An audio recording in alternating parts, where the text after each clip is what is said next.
Nah, next ya Bapak Ibu semuanya, kita mau unboxing serinya yang selanjutnya, yaitu ada fry pan. Bentuknya juga sama ya seperti yang sebelumnya Bapak Ibu, cuman kita sekarang ada satu set.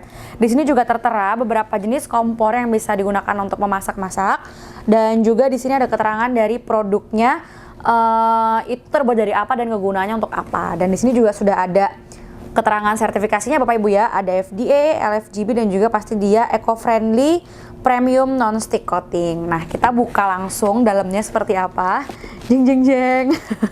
Nah, ini juga dalamnya kardusnya tebal banget ya Bapak Ibu, jadi untuk membukanya pun ini cukup tebal gitu istilahnya. Nah, ini bagian dalamnya seperti ini, ada gambarnya seperti ini Bapak Ibu untuk pelapisnya ya.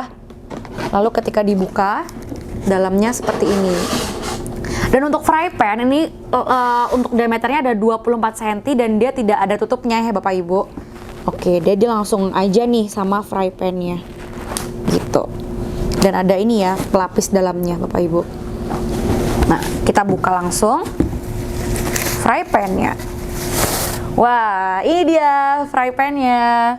Selamat masak-masak menggunakan fry pan.